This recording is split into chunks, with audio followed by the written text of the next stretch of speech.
नमस्कार साथियों, स्वागत करता हूं अनमोल ज्ञान के इस प्लेटफॉर्म पर। और आज हम क्लास 12 का चैप्टर नंबर प्राथमिक क्रिया, इसके MCQ type question, important question, very short type question plus long question with blueprint के आधार पर देखने वाले हैं। एक एक क्वेश्चन को बहुत ही ज़्यादा डीप और इजी वे में देखने वाले हैं। तो देखिए इसका सबसे पहला यहाँ पर एमसीक्यू टाइप क्वेश्चन दे रखा है। तो यहाँ पर देखिए सबसे पहला है, निम्नलिखित कथनों पर विचार कीजिए। तो यहाँ पर आपको ये कथन पढ़ने हैं, फिर इसका उत्तर देना है। तो देखिए बिल्कुल सिंपल है, सरल है कि पहला कथन है कि प्राथमिक क्रियाएं प्रत्यक्ष रूप से पर्यावरण पर निर्भर होती हैं या निर्भर हैं, ये आपको बताना है। दूसरा है, द्वितीय क्रियाओं के अंतर्गत परिवहन तथा अन्य क्षेत्र शामिल होते हैं। तो आपको यहाँ पर क्या बताना है, आपको बताना है कि निम्नलिखित कथनों में से कौन सा जो कथन है वो सही है।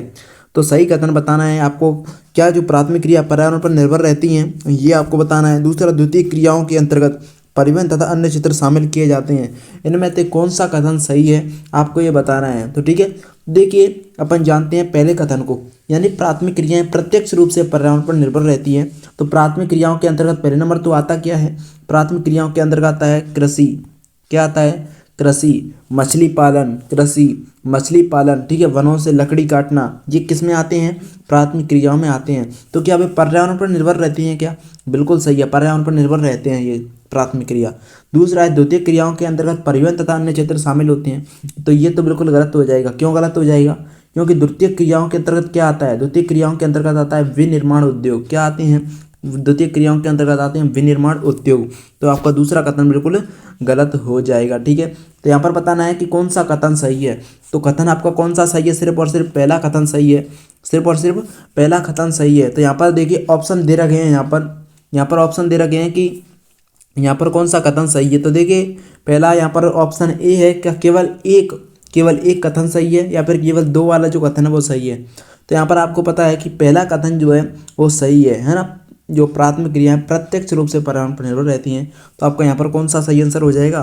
ऑप्शन नंबर ए आपका यहाँ पर राइट आंसर हो जाएगा। ठीक है, ऑप्शन नंबर ए आपका राइट आंसर हो जाएगा, ये आपको याद रखना है। ठीक है, बढ़ते हैं अगले क्वेश्चन की ओर। देखिए अगला क्वेश्चन, देखिए अगला क्वेश्चन आपका दे रखा है यहाँ पर कि पशुचारण के संबंध में, देखिए पशुचारण के संबंध में निम्नलिखित कथनों पर विचार कीजिए। यानी जो पशुचारण है उसके संबंध में निम्नलिखित कथनों पर आपको विचार करना है।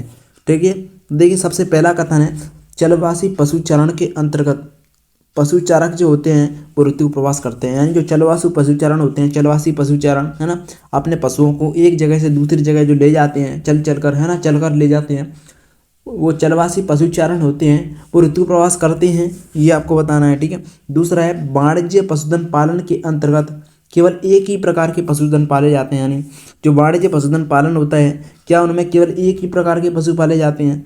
तीसरा है, चलवासी पशुचारण वाणिज्य पशुधन पालन की अपेक्षा अधिक व्यवस्थित एवं पूंजी प्रदान है। तो देखिए यहाँ पर आपको क्या बताना है, यहाँ पर बताना है उपयुक्त कथनों में से कौन सा जो कथन है वो सही नहीं है, यानी कौन सा कथन गलत है, इनमें से तीनों कथनों में से कौन सा कथन गलत है ये आपको बताना है। तो देखिए सबसे पहला कथन है कि चलवासी पशुचारण ऋतु प्रवास करते हैं। बिल्कुल करते हैं, चलवासी पशुचारण क्या करते हैं? ऋतु प्रवास करते हैं। तो पहला क्या हो जाएगा? पहला आपका सही हो जाएगा। देखिए दूसरा है, वाणिज्य पशुधन पालन के अंतर्गत केवल एक ही प्रकार के पशु जो हैं वो पाले जाते हैं, ये भी सही है। यानी वाणिज्य पशुधन पालन के अंतर्गत केवल एक ही प्रकार के पशु पाले जाते हैं। तीसरा है, चलवासी जो पशुचारण होते हैं वो वाणिज्य पशुधन की पालन अधिक व्यवस्थित एवं पूंजी प्रदान होते हैं, ये आपका कथन बिल्कुल गलत हो जाएगा। क्यों गलत हो जाएगा? क्योंकि जो वाणिज्य पशुधन पालन होता है वो अधिक पूंजी, यानी वो अधिक पूंजी या प्रदान होता है और व्यवस्थित होता है। चलवासी पशुचारण जो है वो इतना व्यवस्थित और पूंजी प्रदान नहीं होता है। तो इनमें से कौन सा कथन जो है वो गलत हो जाएगा? हाँ, कौन सा कथन गलत हो जाएगा? आपका तीसरा कथन गलत हो जाएगा। कौन सा कथन गलत हो जाएगा? तीसरा जो कथन है वो बिल्कुल भी सही नहीं है, बिल्कुल गलत हो जाएगा। ठीक है, तो यहाँ पर आपको आंसर देना है, यहाँ पर आपको आंसर देना है कि केवल 3 है ना, यानी ऑप्शन नंबर बी आपका यहाँ पर राइट आंसर हो जाएगा। ठीक है, अब बात करते हैं अगले क्वेश्चन की ओर। दोस्तों आपको अगर किसी भी जो क्वेश्चन है उसमें आपको डाउट आता है या कोई समस्या आती है तो आप कमेंट बॉक्स में उस डाउट को लिख सकते हो, आपकी समस्या का निवारण कर दिया जाएगा। ठीक है, बात करते हैं अगले क्वेश्चन की, क्वेश्चन नंबर 3। देखिए निम्नलिखित में से कौन सी एक रोपण फसल नहीं है ना, निम्नलिखित में से कौन सी एक रोपण फसल नहीं है? केला, रबर, मक्का, कॉफी, कौन सी एक फसल है जो रोपण कृषि नहीं है? ठीक है, यानी रोपण फसल नहीं है। तो यहाँ पर आपकी मक्का यानी सी, क्या सी, मक्का की जो फसल है वो रोपण कृषि नहीं है। ऑप्शन नंबर सी आपका राइट आंसर हो जाएगा। ठीक है, बात करते हैं अगले क्वेश्चन की। क्वेश्चन नंबर 4 है कि निम्नलिखित कथनों पर विचार कीजिए। अब इन कथनों पर विचार करने हैं। देखिए पहला कथन क्या है, भारत में सिंधु गंगा के जो मैदान है उनके पश्चिमी भाग में मुख्यतः चावल की कृषि या खेती की जाती है। यानी जो भारत है उसके जो गंगा और सिंधु के जो मैदान है उनके पश्चिमी भाग में किसकी, चावल की खेती की जाती है। दूसरा कथन है रोपण कृषि का विकास जो है वो औपनिवेशिक समूह द्वारा किया गया था। तीसरा है रोपण कृषि में किसी एक फसल के उत्पादन पर भी संकेंद्रण किया जाता है। और यहाँ पर आपको देखिए बताना क्या है, यहाँ पर बताना है कि कौन सा उपयुक्त कथनों में से कौन सा सही नहीं है, कौन सा कथन गलत है। तो देखिए यहाँ पर दूसरा कथन देखिए कि रोपण कृषि का विकास जो वो औपनिवेशिक समूह द्वारा किया गया था, ये कथन बिल्कुल सही है।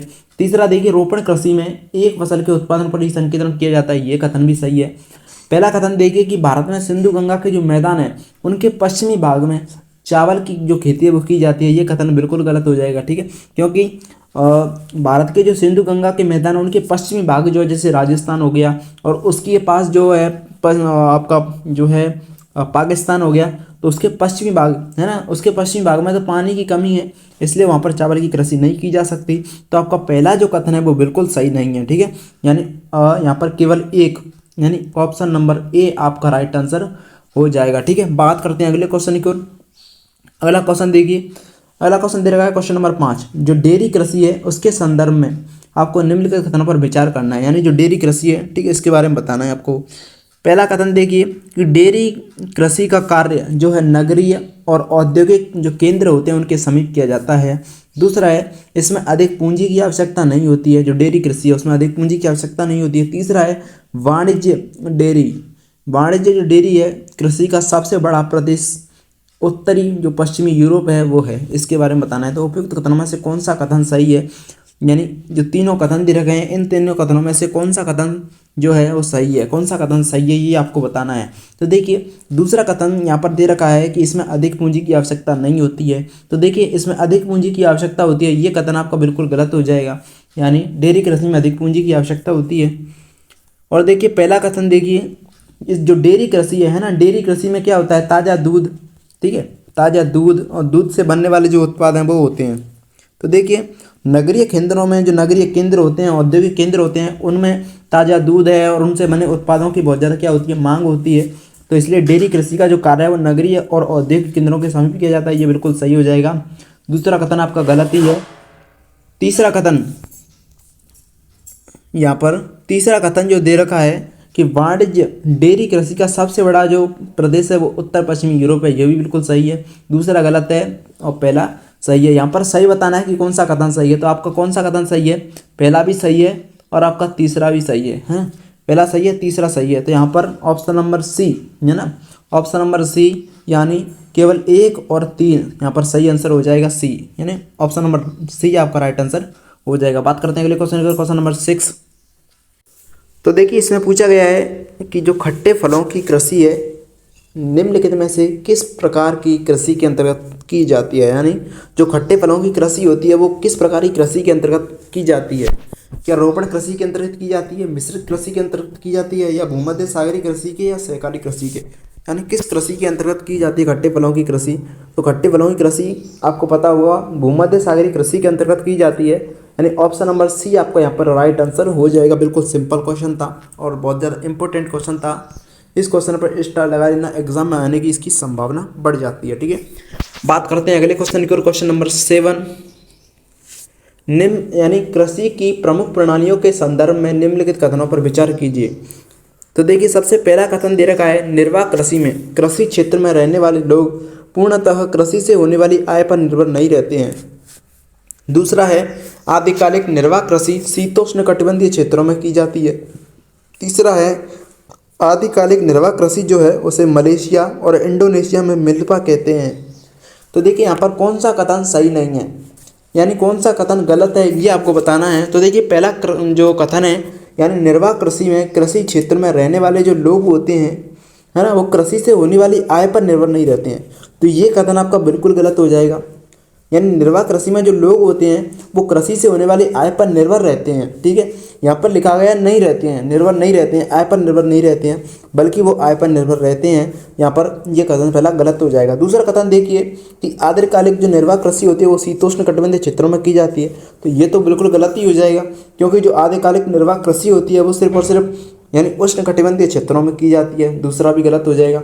तीसरा देखिए आदिकालिक निर्वाह कृषि मलेशिया व इंडोनेशिया में मिल्पा कहते हैं, तो देखिए आदिकालिक जो निर्वाह कृषि उसे मलेशिया और इंडोनेशिया में मिल्पा न कहकर क्या कहते हैं, उसे कहते हैं लादांग। क्या कहते हैं, आपको लादांग कहते हैं, यहाँ पर क्या कहते हैं, लादांग कहते हैं, इसे लादांग या लदांग भी कहते हैं। मिल्पा कहाँ कहते हैं, मिल्पा कहाँ कहते हैं, मिल्पा कहते हैं आपकी मध्य जो अमेरिका है वहाँ पर क्या कहते हैं, इसे मिल्पा कहते हैं, यानी मैक्सिको में इसे क्या मिल्पा के नाम से जाना जाता है। तो देखिए पहला कथन आपका गलत हो गया, दूसरा कथन गलत हो गया, तीसरा भी आपका गलत ही है। ठीक है, तीसरा भी गलत है। उपयुक्त कथनों में से कौन सा सही नहीं है, यानी कौन सा गलत है यहाँ पर बताना है। तो देखिए ना तो पहला सही है, ना दूसरा सही है, ना ही तीसरा सही है। तो यहाँ पर ऑप्शन नंबर आपका डी है ना, ऑप्शन नंबर डी आपका राइट आंसर हो जाएगा। क्या हो जाएगा, ऑप्शन नंबर डी आपका राइट आंसर हो जाएगा। ठीक है, बात करते हैं अगले क्वेश्चन की। क्वेश्चन नंबर आपका दे रखा है 8। ठीक है, क्वेश्चन नंबर आपका दे रखा है 8। गहन निर्वाह कृषि निम्नलिखित में से विश्व के किस क्षेत्र में की जाती है, यानी जो गहन निर्वाह कृषि होती है वो किस विश्व के किस क्षेत्र में की जाती है, ये आपको बताना है। देखिए एशिया के घने बसे देशों में, दक्षिण अमेरिका एवं मैक्सिको क्षेत्र में, भूमध्य क्षेत्र में, भूमध्य सागरीय क्षेत्र उसमें, या मध्य एशिया में की जाती है। यानी गहन निर्वाह कृषि जो है वो कहाँ पर की जाती है, तो वो की जाती है एशिया के घने बसे देशों में। किसमें की जाती है, एशिया के घने जो बसे देशों में उसमें की जाती है, यानी ऑप्शन नंबर ए आपका राइट आंसर हो जाएगा। ठीक है, बात करते हैं अगले क्वेश्चन को, क्वेश्चन नंबर 9 है ना। क्वेश्चन नंबर 9 देखिए, विस्तृत वाणिज्य जो अनाज कृषि है उसके संदर्भ में निम्नलिखित कथनों पर विचार कीजिए। तो देखिए पहला कथन देखिए, यह कृषि मध्य अक्षांशों के आंतरिक अर्ध शुष्क प्रदेशों में की जाती है। दूसरा देखिए, दूसरा कथन है इसकी मुख्य फसल चावल है। तो देखिए विस्तृत वाणिज्य अनाज कृषि, इसकी मुख्य फसल के बारे में आपको बिल्कुल पता होगा। इसकी मुख्य फसल का नाम है गेहूं। क्या है, इसकी मुख्य फसल का नाम है गेहूं।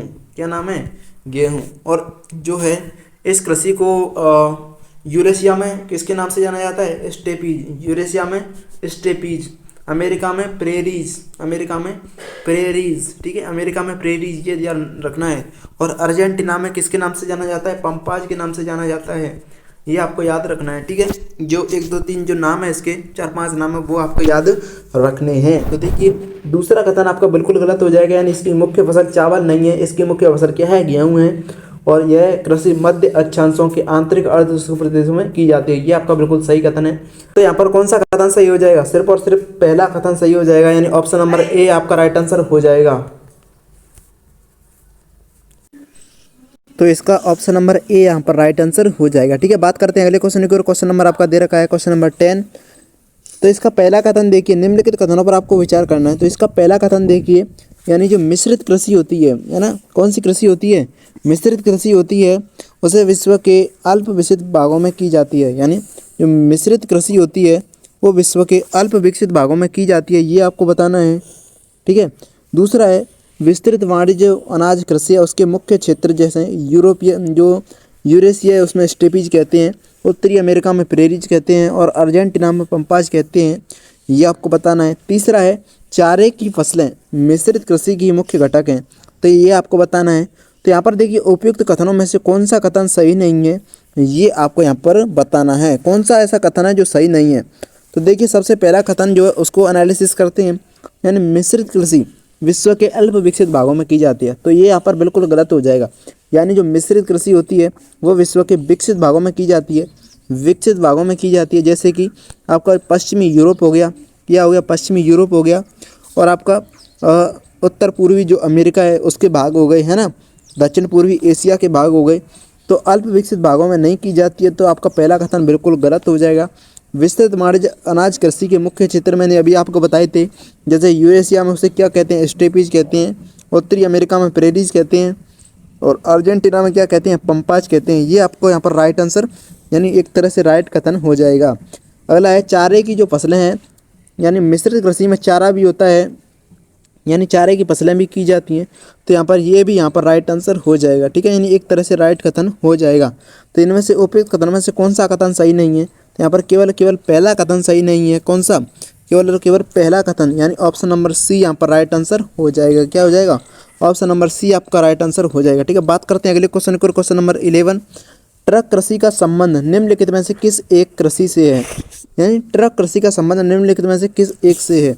देखिए, प्रदेश जो अनाज उत्पन्न करते हैं, ऑप्शन नंबर बी विश्व के मुख्य उत्पादन करने वाले प्रदेश, पशुपालन तथा फसल का उत्पादन, केवल सब्जियों का उत्पादन करने वाले प्रदेश। यहाँ पर बताना है कि जो ट्रक कृषि होती है उसका संबंध किससे है। तो देखिए, ट्रक कृषि का संबंध है केवल सब्जियों का उत्पादन करने वाले प्रदेशों से। किससे? केवल सब्जियां उत्पन्न करने वाले प्रदेशों से। तो यहाँ पर ऑप्शन नंबर डी आपका राइट आंसर हो जाएगा। ठीक है, बात करते हैं अगले क्वेश्चन को। क्वेश्चन नंबर दे रखा है आपका 12, है ना। ऑप्शन क्वेश्चन नंबर आपका दे रखा है 12, सहकारी कृषि के संदर्भ में निम्नलिखित कथनों पर विचार कीजिए। जो सहकारी कृषि होती है जिसमें संस्था बनाकर कृषि कार्य किया जाता है, इसके बारे में आपको क्या करना है? विचार करना है, कथनों को पढ़ना है। तो देखिए, सबसे पहला कथन दे रखा है, यह कर्तन दहन कृषि भी कहलाती है। यह कर्तन दहन कृषि भी कहलाती है। दूसरा है, इसमें व्यक्तिगत फार्म जो होते हैं यानी निजी फार्म जो होते हैं वो अक्षुण्ण रहते हैं, बिल्कुल नहीं रहते हैं। सहकारी रूप में कृषि की जाती है। उपयुक्त कथनों में से कौन सा कथन सही नहीं है, यानी कौन सा कथन जो है गलत है? तो देखिए, सबसे पहला कथन देखिए, कर्तन दहन कृषि भी कहलाती है। तो कर्तन दहन कृषि कौन सी कहलाती है? ऐसी कृषि कौन सी है जो कर्तन दहन कृषि के नाम से जानी जाती है? वो है आदिकालिक। वो कौन सी है? आदिकालीन निर्वाह कृषि जो होती है वो किस नाम से जानी जाती है? कर्तन दहन कृषि के नाम से जानी जाती है। तो यहाँ पर ये कथन आपको बिल्कुल गलत हो जाएगा। इसमें व्यक्तिगत फार्म जो होते हैं बिल्कुल नहीं होते हैं, बल्कि सहकारी रूप में कृषि की जाती है। ये कथन बिल्कुल सही हो जाएगा। तो यानी ऑप्शन नंबर ए केवल एक, ऑप्शन नंबर ए केवल एक, यानी ऑप्शन नंबर ए आपका राइट आंसर हो जाएगा। ठीक है, बात करते हैं अगले क्वेश्चन को। क्वेश्चन नंबर दे रखा है 13, कोल खहोज का संबंध किस कृषि से है? यानी कोल खहोज जो कृषि है उसका संबंध किससे है? सहकारी कृषि से है ना, डेयरी कृषि से है, या सामूहिक कृषि से, या मिश्रित कृषि से है? कौन सी कृषि से जो कोल खहोज है इसका संबंध है? तो देखिए, कोल खहोज जो है इसे सोवियत संघ में, यानी सोवियत संघ में यह जानी जाती है कोल खहोज के नाम से। ठीक है, तो यहाँ पर मैंने हिंट दे दिया है सोवियत संघ। तो आपका इसका राइट आंसर क्या हो जाएगा? इसका राइट आंसर हो जाएगा सामूहिक कृषि, यानी ऑप्शन नंबर सी आपका राइट आंसर हो जाएगा। सामूहिक कृषि, ऑप्शन नंबर सी आपका राइट आंसर हो जाएगा। ठीक है, बात करते हैं अगले क्वेश्चन को। क्वेश्चन नंबर दे रखा है 14, निम्नलिखित प्रदेशों में से किसमें वाणिज्य अनाज कृषि नहीं की जाती? यानी ऐसा कौन सा प्रदेश है जिसमें वाणिज्य जो अनाज कृषि है वो नहीं की जाती है? अफ्रीका, यानी दक्षिण अफ्रीका के वेल्स में, अफ्रीका के डाउन्स यानी ऑस्ट्रेलिया के डाउन्स में, न्यूजीलैंड के कैंटरबरी में। ठीक है, और यहाँ पर option number D Amazon basin में। देखिए, अभी बताया वाणिज्य जो अनाज कृषि है, विस्तृत वाणिज्य अनाज कृषि है, उसे यूरेशियम स्टेपीज के नाम से जाना जाता है। यूरेशियम स्टेपीज के नाम से जाना जाता है। ठीक है, और जो आपका उत्तरी अमेरिका है उसमें किस नाम से जाना जाता है? उसमें जाना जाता है आपका प्रेरीज के नाम से जाना जाता है, प्रेरीज के नाम से जाना जाता है। और आपका दक्षिण अर्जेंटीना जो है उसमें किसके नाम से? पंपाज के नाम से जाना जाता है। और आपका जो ऑस्ट्रेलिया है उसमें डाउन्स के नाम से जाना जाता है। ठीक है, दक्षिण अफ्रीका जो है उसमें वेल्स के नाम से जाना जाता है। ठीक है, वेल्स के नाम से जाना जाता है। और न्यूजीलैंड में कैंटरबरी के नाम से जाना जाता है। ये आपको 6 नाम ऐसे हैं जो बिल्कुल याद रखने हैं। इनसे 100% क्वेश्चन आपका इस चैप्टर से बनकर आएगा। तो देखिए, कौन सा नहीं आया इसमें? सिर्फ और सिर्फ अमेजन बेसिन नहीं आया, यानी ऑप्शन नंबर डी आपका राइट आंसर हो जाएगा। कौन सा राइट आंसर हो जाएगा? ऑप्शन नंबर डी आपका यहाँ पर राइट आंसर हो जाएगा। ठीक है, ऑप्शन नंबर डी आपका राइट आंसर हो जाएगा। बात करते हैं अगले क्वेश्चन को। क्वेश्चन नंबर 15, कारखाना कृषि के संबंध में निम्नलिखित कथनों पर विचार कीजिए। यानी जो कारखाना कृषि होती है इसके बारे में निम्नलिखित कथनों पर विचार करने हैं। यानी देखिए, इन एमसीक्यू टाइप क्वेश्चनों के माध्यम से हम प्रत्येक कृषि जो है उसका एक तरह से बिल्कुल रिवीजन करते जा रहे हैं कि किस जो कृषि है उसमें क्या आता है क्या नहीं आता है। एक तरह से जो कृषि है वो पूरी तरह रिवाइज होती जा रही है। तो देखिए, कारखाना कृषि के संबंध में हमें निम्नलिखित कथनों पर क्या करना है? विचार करना है। तो यहाँ पर पहला कथन देखिए, इस प्रकार की कृषि पश्चिमी यूरोप और उत्तरी अमेरिका के औद्योगिक क्षेत्रों में की जाती है। यानी इस प्रकार की कृषि जो कारखाना कृषि होती है वो पश्चिमी यूरोप और उत्तरी अमेरिका के जो औद्योगिक क्षेत्र हैं उनमें की जाती है, ये आपको बताना है। दूसरा है इसके अंतर्गत सब्जियों एवं नकदी फसलों की कृषि की जाती है। तो देखिए, और यहाँ पर बताना है कि कौन सा कथन सही है, कौन सा कथन सही है आपको बताना है। क्या केवल पहला कथन सही है, क्या दूसरा कथन सही है, ये आपको बताना है। तो यहाँ पर पहला कथन देखिए, इस कृषि यानी इस प्रकार की जो कृषि है पश्चिमी यूरोप और अमेरिका के औद्योगिक क्षेत्रों में की जाती है, बिल्कुल सही है। दूसरा है इसके अंतर्गत सब्जियां और नकदी फसल की जाती हैं, तो ये तो ट्रक कृषि में आता है, तो ये आपका बिल्कुल गलत हो जाएगा। और फिर कथन में से कौन सा कथन सही है? सिर्फ और सिर्फ पहला कथन सही है, यानी केवल एक। ऑप्शन नंबर ए आपका यहाँ पर राइट आंसर हो जाएगा। ठीक है, ऑप्शन नंबर ए आपका राइट आंसर हो जाएगा। बात करते हैं अगले क्वेश्चन की। क्वेश्चन नंबर 16, सहकारी कृषि जो परीक्षण है विश्व के किस देश में सर्वाधिक सफल रहा है? यानी जो सहकारी कृषि है, जो सहकारी कृषि का परीक्षण है वो विश्व के किस देश में सर्वाधिक सफल रहा है, ये आपको बताना है। तो देखिए, सहकारी कृषि मुख्य रूप से पश्चिमी यूरोप के देश हैं, पश्चिमी यूरोप के देशों में सर्वाधिक सफल रही है, उन्हीं में इसको किया गया था। यानी सहकारी कृषि में एक संस्था बनाकर कृषि कार्य किया जाता है।